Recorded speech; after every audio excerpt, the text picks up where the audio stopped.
Hello students, I welcome you all to my YouTube channel A Mohammed Story Circle. This is the part 2 of the chapter Coming Home to Delhi by Madhur Jafri from Gulmohar English Reader Class 8. तो इससे पहले कि आप इस video को देखना शुरू करें, मैं आप सबसे रिक्वेस्ट करना चाहूँगा कि अगर आपने इस चैप्टर के पार्ट 1 वाले वीडियो को नहीं देखा है तो आप चैनल के प्लेलिस्ट में जाइए। वहाँ पे गुलमोहर क्लास 8 करके एक प्लेलिस्ट बना होगा, उसमें इस चैप्टर का पार्ट 1 आसानी से आपको मिल जाएगा। पहले उस वीडियो को देखिए, फिर उसके बाद आप इस वीडियो को देखिएगा। इस चैप्टर के पार्ट 1 वाले वीडियो में हमने पैराग्राफ नंबर 3 तक पढ़ लिया था और उसे समझ लिया था। तो यहाँ से हम लोग इस वाले वीडियो में पैराग्राफ नंबर 4 से पढ़ेंगे और समझेंगे। So let's start. At my grandfather's house, the men in my family learned Persian poetry and ate delicate kebabs. तो मेरे दादाजी के घर पे जो मर्द लोग थे फैमिली के, वो फारसी पोइट्री सीखा करते थे और नाजुक कबाब खाया करते थे। कबाब क्या होता है? मीट का, मटन का बना हुआ एक आइटम होता है जो कि काफ़ी डिलीशियस और टेस्टी होता है। फॉर दोज जो मांसाहारी हैं, शाकाहारी लोगों के लिए तो बिल्कुल भी नहीं। The women, though allowed some education, were kept at home for most of the time. यहाँ पे बताया गया है कि हालांकि जो महिलाएं थीं घर की, उन्हें थोड़ा बहुत एजुकेशन हासिल करने का, थोड़ा बहुत एजुकेशन लेने की अनुमति थी, उन्हें अलाउ किया गया था, लेकिन मोस्ट ऑफ द टाइम वो घर पे ही रहा करती थीं या उन्हें घर पे ही रखा जाता था। When they played tennis, अब यहाँ पे they played tennis, तो कौन लोग टेनिस खेल रहे हैं? तो घर की जो महिलाएं हैं उनके बारे में बात किया गया है कि जब घर की महिलाएं टेनिस खेला करती थीं, the entire court was cleared, तो पूरे के पूरे दरबार को खाली कर दिया जाता था, so that no one could see them, ताकि उन्हें कोई भी न देख सके। क्या करते हुए? Dashing about in flowing saris and tennis shoes. तो जब घर की महिलाएं टेनिस खेला करती थीं तो पूरे दरबार को खाली कर दिया जाता था ताकि कोई भी उन्हें उड़ती हुई साड़ी में और टेनिस शूज़ में इधर उधर भागते हुए न देख सके। On cold winter evenings a wood of fire was lit in the drawing room where 3 benches stood in front of the fire. तो जाड़े की शामों में क्या होता था? ठंडे के शामों में लकड़ी के आग जलाए जाते थे ड्राइंग रूम में, और उस आग के सामने 3 बेंचेस रख दिए जाते थे। Here the children, about 2 dozen of us, would sit playing word games. और मधुर जाफरी कहती हैं कि यहाँ पे हम जो बच्चे थे, जो कि लगभग 2 दर्जन बच्चे थे, I mean 1 dozen is equal to 12, तो लगभग 24 बच्चे जो हम लोग थे वो उन 3 बेंचेस पे बैठ जाते थे और वर्ड गेम खेला करते थे। वर्ड गेम शायद इसको हम लोग अंतराक्षरी कहते हैं, अंतराक्षरी। ये दिल्ली का एक सीन डिपिक्ट किया गया है आपके बुक में, या आपके बुक का ही पिक्चर है। Okay, now let's read paragraph number 5। Behind the benches was a circle of sofas and a large chair. तो उन 3 बेंच के पीछे सोफ़ा और बड़े बड़े कुर्सियों का एक सर्कल, एक घेरा होता था। It was from here that grandfather held court, और ये वही जगह था जहाँ पे दादाजी अपना दरबार लगाते थे, अपना कोर्ट लगाते थे, अपनी महफिल सजाते थे। He loved to lecture his grandchildren on Delhi's history, and his best opportunity came at family picnics. तो दादाजी को अपने पोता पोतियों को दिल्ली के इतिहास के बारे में, दिल्ली के हिस्ट्री के बारे में बताना, दिल्ली के हिस्ट्री के बारे में लेक्चर देना काफ़ी पसंद था, और उनके लिए ऐसा करने का सबसे बेस्ट अपॉर्चुनिटी जो आता था वो कब आता था? फैमिली पिकनिक के टाइम पे। फैमिली की पिकनिक के टाइम पे घर के सभी लोग, घर के सभी मेंबर्स एक साथ होते थे और उस समय दादाजी अपना लेक्चर शुरू करते थे। These were held in the winter or during the monsoon season in a well-tended garden of a 17th century tomb or a 12th century palace. तो ये जो लेक्चर लगता था दादाजी का, वो विंटर सीजन में लगता था या मॉनसून सीजन में लगता था। कहाँ पे? Well tended. तो वेल टेंडेड कहने का मतलब एक ऐसा बागीचा या एक ऐसा मकबरा जिसकी अच्छे से देखभाल की गई हो। तो ये मकबरा, ये जो लेक्चर लगता था वो कहाँ पे लगता था? तो 17वीं शताब्दी के एक मकबरे में या 12वीं शताब्दी के एक महल में, जिसकी अच्छे से देखभाल की जाती थी। वहाँ पे दादाजी अपना महफिल लगाते थे और हम सबको दिल्ली के इतिहास के बारे में बताते थे। The entire family would go on the picnic. पूरा का पूरा परिवार कहाँ जाता था? पिकनिक पे जाता था। ड्यूरिंग माई चाइल्डहुड, मेरे बचपन के दौरान, it never occurred to me that families could come in sizes smaller than 30 people, swelling easily to a few thousand at the mention of a wedding। यहाँ पे हमारी ऑथर मधुर जाफरी कह रही हैं कि जब मैं छोटी थी, मेरे बचपन के दौरान मुझे कभी भी ऐसा नहीं लगा कि जो फैमिली के जो साइज़ होते हैं वो 30 लोगों से कम के भी होते हैं। इनके परिवार में 30 लोग से ज़्यादा लोग थे, 30 से कम लोग नहीं थे। तो ये सोच भी नहीं सकती थी कि परिवार जो होता है वो 30 लोगों से कम का भी हो सकता है। और ये कहती हैं कि जब कोई वेडिंग होता था या कोई इस तरह का ऑस्पिशियस कोई सेरेमनी होता था, तो फिर इनका फैमिली जो है वो स्वेल करके बड़ा होकर कितने लोगों का हो जाता था? लगभग 1000 लोगों की इनकी फैमिली हो जाती थी। Para number 6, preparation for the picnic would begin early in the morning. और पिकनिक की जो तैयारी थी वो एकदम प्रातःकाल में, अर्ली मॉर्निंग से ही शुरू हो जाती थी।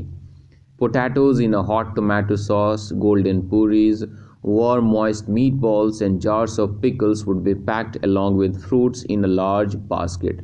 तो एक बड़े से टोकरे में, एक बड़े से बास्केट में टोमेटो सॉस के साथ में आलू, है ना, सुनहरी पूरियाँ, मीट बॉल्स और अचार के जो जार होते हैं, अचार के जो डिब्बे होते हैं, उन्हें फ्रूट्स के साथ उस बड़े से बास्केट में पैक कर लिया जाता था।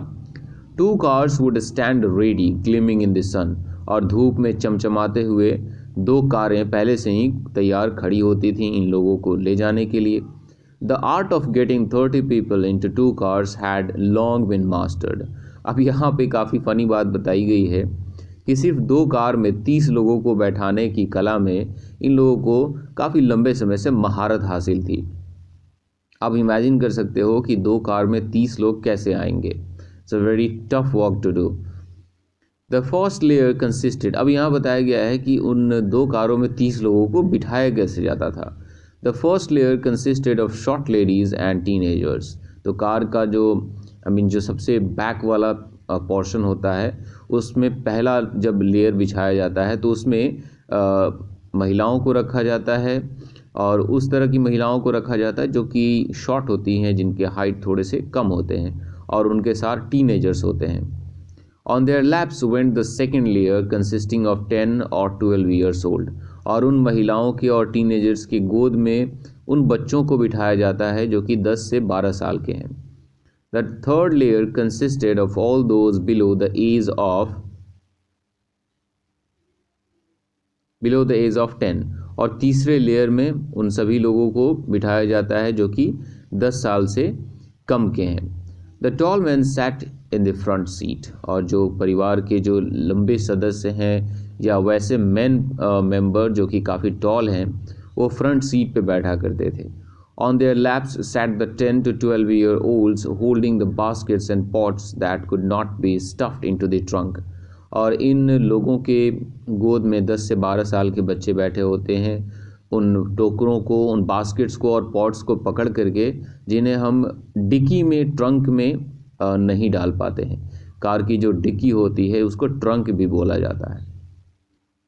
Para number 7, once we reach the gardens of the Qutub Minar. और एक बार जब हम कुतुब मीनार के गार्डन में पहुंच जाते थे, the children would rush to climb the sandstone tower while the picnic was laid out on a large cotton seat।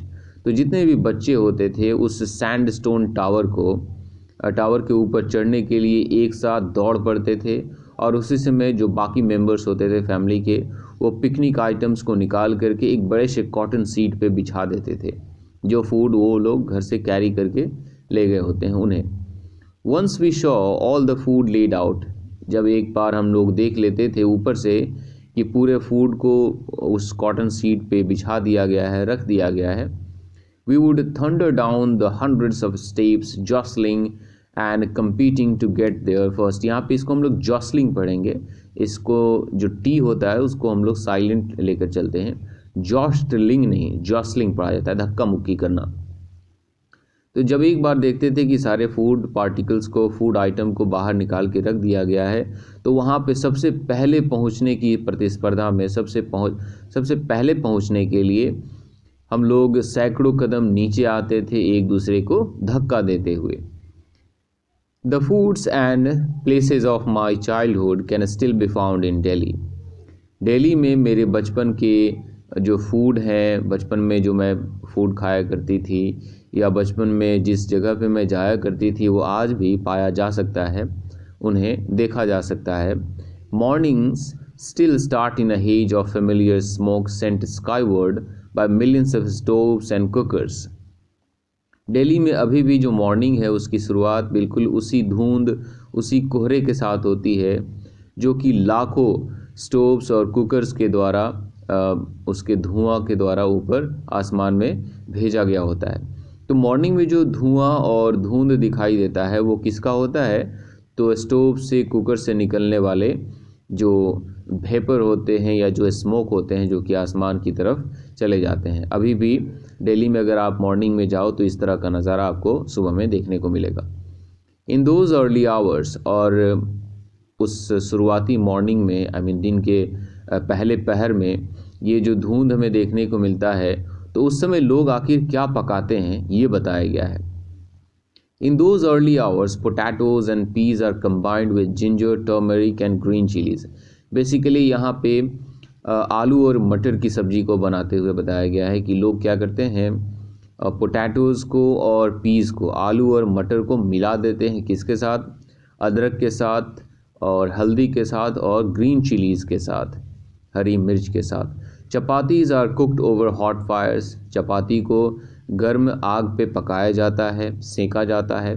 बटर्ड, उसमें बटर लगाए जाते हैं। एंड स्टैक्ड, और क्या कर दिया जाता है? उसका ढेर लगा दिया जाता है, उसे स्टैक कर दिया जाता है with the vegetables and a piece of mango pickle in a tiffin carrier to be carried by many people on their way to schools and office। और फिर जब लोग अपने स्कूल जाते हैं या अपने ऑफिस में जाते हैं तो लोग क्या करते हैं, चपाती को अचार के साथ अपने टिफ़िन में पैक कर लेते हैं और वेजिटेबल के साथ भी, और उसे अपने अपने स्कूल, अपने अपने ऑफिस में ले जाते हैं। Just as I did on my way to school in Delhi, जैसे कि मैंने भी ऐसा किया था जब मैं दिल्ली के स्कूल में पढ़ने जाया करती थी। तो इस तरह से हमने देख लिया कि इस चैप्टर में हमारी ऑथर मधुर जाफरी ने दिल्ली की खूबसूरती के बारे में बताया है, दिल्ली में बिताए गए अपने लम्हों के बारे में बताया गया है, और दिल्ली से उनको कितना प्यार है ये भी उन्होंने बताया है, और फूड से उनको कितना प्यार है, इन सभी चीज़ों के बारे में उन्होंने हमें बताया है। तो इस वीडियो का एक्सप्लेनेशन कैसा लगा आप लोग मुझे नीचे कमेंट सेक्शन में ज़रूर बताइएगा। वीडियो अच्छा लगा होगा तो वीडियो को लाइक कीजिएगा, and most importantly if you are new to this channel please subscribe the channel and share this video with your friends and classmates and tell them to support me grow this channel. See you again with a new chapter. Till then, take care. Bye bye.